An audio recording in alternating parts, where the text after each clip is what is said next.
Opportunity knocked for you in this realm. You're obviously not contemplating the consequences of all of this. Not at all. Like, what do you think it is promising you emotionally, not just financially, but just like, what is this giving you? Yeah, I mean, I think in that moment, I was just sitting across from a man saying, "You got what it takes." You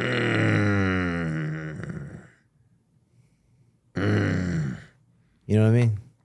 Just to have a man affirm you. Yeah, bro. A man look you in the eye and say, "I see something in you." Yeah. And even though it's not good, Yeah. it's an affirmation. Yeah. Yeah. I see something in you and you can be successful because you got what it takes. And I'll be cheering you on the whole time. I'll be right by your side. Man, that's tough because it's really manipulating your brokenness. Absolutely. You know what I mean? People ask me associated with, human trafficking or sex trafficking, the way that you identify those things is force, fraud, coercion. Those are the three primary elements that are foundational in both of those things. And people would ask me, does that exist within the porn industry? No, it doesn't exist. It's the foundation of it. It can't exist without it. So I want to like talk about some of the things that I think people don't know. Yeah. Right. Like, I mean, you talk a lot about this, but I think there's still a layer that doesn't get peeled over the top. I just saw Drewski sitting courtside, comedian Drewski sitting courtside with an adult film star. Yeah. And she's like, "I'm living it up," and he's like, "I got the good looking girl." Yeah. What is it that allows a person to not feel shame, but to almost be proud? Like, what do you think is going on in the minds, or what was going on in your mind that could even allow someone to feel like I'm good? Yeah. I'm golden. Yeah. I mean, I think it's the same thing of like anything you do that is bad, but it feels good. It stops feeling bad eventually. And I think like there's this aspect of searing your consciousness, but also to be successful, in a way you have to suppress reality. Because I mean it was no coincidence that agent said, "Okay, I'll make you famous, I'll make you rich, you'll be the most popular guy. What do you want to change your name to? Because if I can get you to distance yourself from your humanity, that you'll say yes to something you know you should say no to." And the first day I ever walked on set, it's like, it's strangely familiar. I walk on set, I fill out paperwork. There's catering. There's the makeup room. There's someone shooting BTS, and at the end of the hall, there's this girl that's surrounded by lights, and she's shooting a film, and this PA comes up to me, and he's like, "Hey, I understand it's your first day. Here's a Viagra. Take it if you want. It's in your hand. It's yours.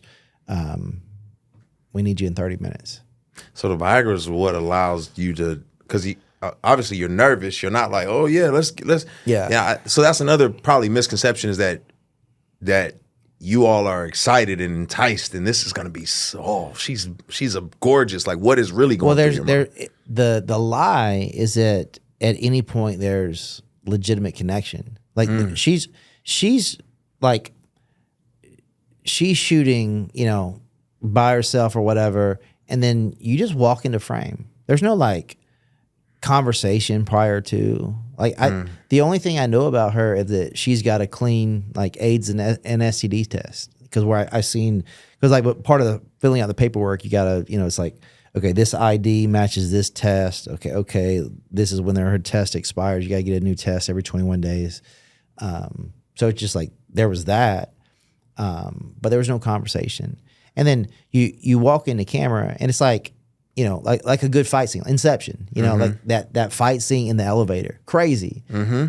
You wouldn't watch that fight scene and think that was legitimately reality. You would think there's been some CGI, some editing, some choreography that happened, it had been altered in post. And the same thing, there's a director telling two people who are broken, but they're being compensated to be there, and he's directing everything that's happening. And it's like there's start, there's a cut, and let's adjust this. And I need some water. This is hurting. And, she's using numbing cream. You're using erectile dysfunction medication. Because a scene could go on, 2-3 hours. Make sure they get they're set. But also, it's like you think that when the girls looking into the camera, you think it's like you're locked into their eyes. Like, no, like there's a camera on your shoulder and you're moving out of the way.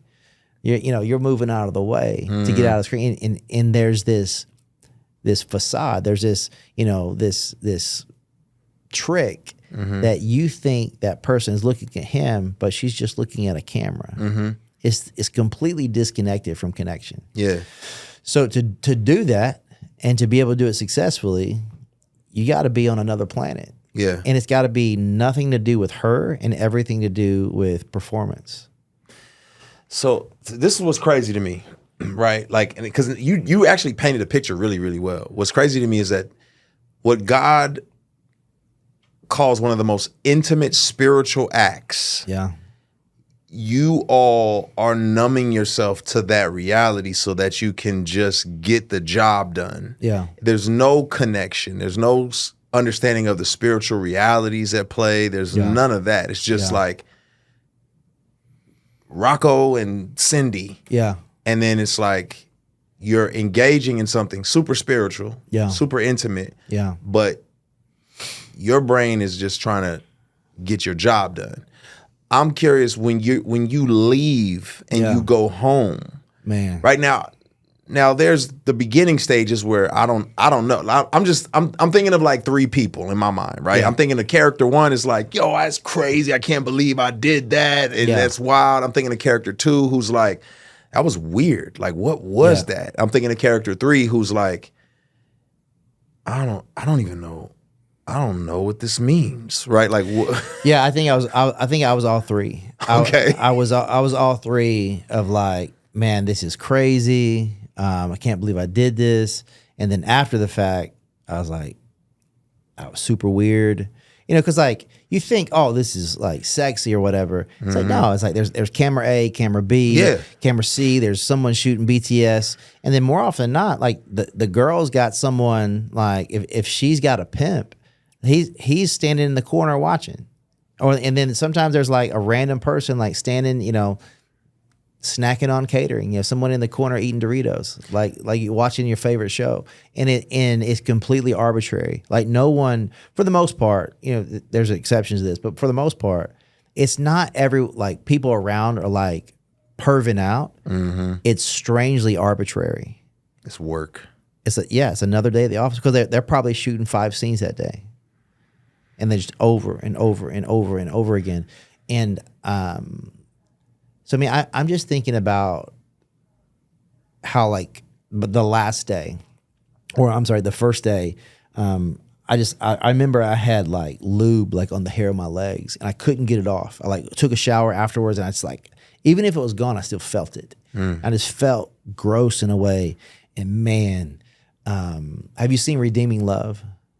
The movie? Yeah. Yeah, a long time ago. Well, there's a in this movie, the girl is, a prostitute, and then she comes out of that life, but then she goes back into it because her heart, it's when there's peace and quiet, when she's with that dude, it's the most terrifying thing she's ever experienced because she had never experienced quiet.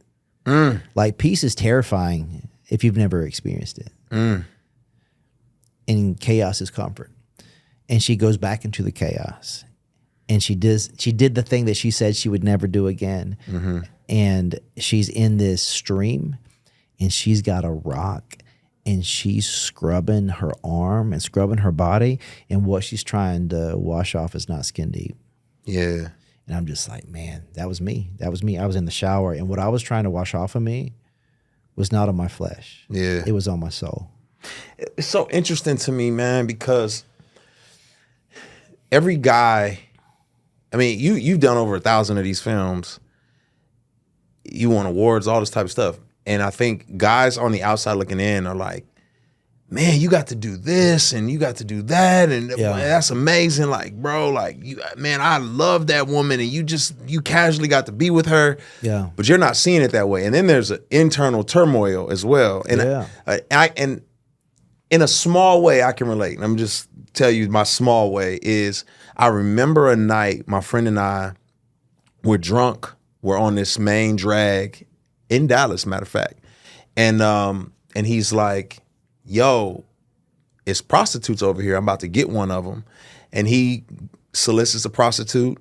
They do their thing in the car. And I was like, I wonder.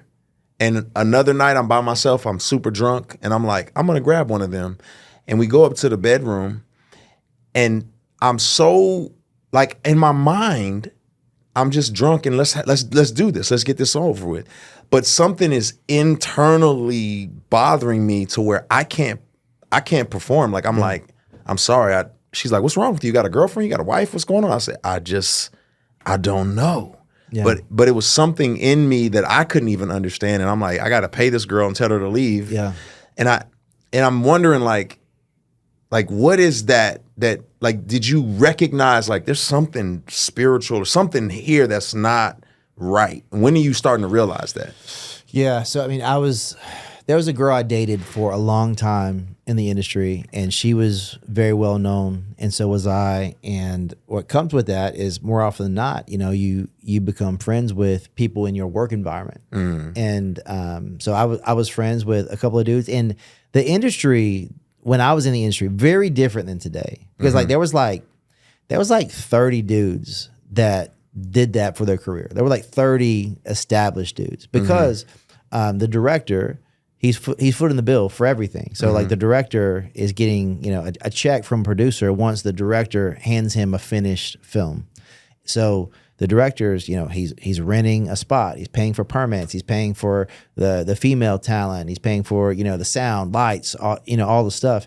And the guy is the only person that is not guaranteed to get paid, because if the guy can't do his job, then he just lost 20, 30 grand of production. Everybody's getting paid but the guy. But the guy caught. So the director would just hire the same people over and over and over again. If I can trust you to get the job done, I'm going to hire you every time. Yeah.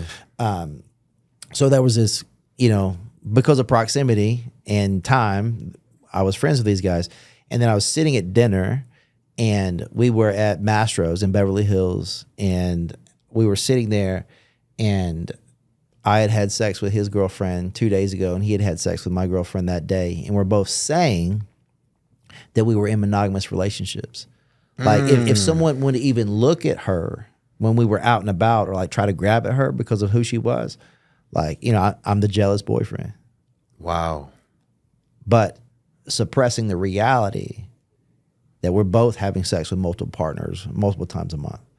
But so with our lips, we would proclaim we're in a monogamous relationship. But the reality is that's absolutely not true. Yeah. And I think when you suppress reality, chaos is inevitable. And I think that's what began to happen in me. And all of a sudden, like, stuff that never bothered me started bothering me. And then the fix for that in the industry is this stuff called caberjack, and it's for paraplegic. You shoot a needle into the cavern of your junk, and you know you're good to go for 4 hours no matter what. And you know, then you become dependent on that, and then all of a sudden you can't use it without it. And then it's just like when in the middle of that, man, it's just like, dude, what am I doing?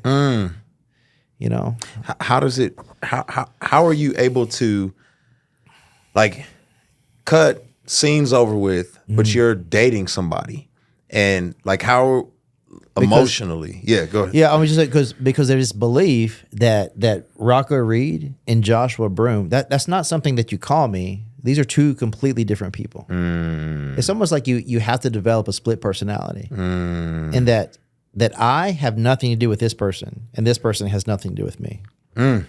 Because if you can't completely detach the two, you can't be successful at what you do. Yeah.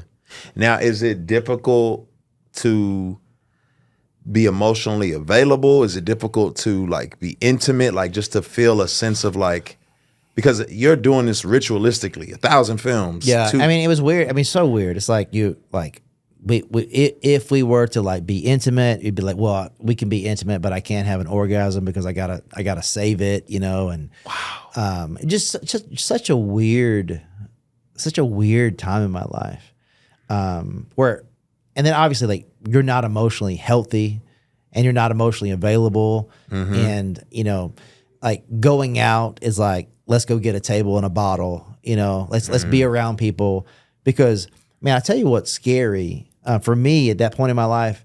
You know, I performed in England in theaters in front of 10,000 people, like a live, like they would have like a theater that was full of people, and they'd have a live performance. Yeah. Wow. And it'd just be like, that would just be, you know, a Tuesday at the office for me. But if a man would look me in the eye and shake my hand, messed me up. Why is that? Because I felt like you saw me.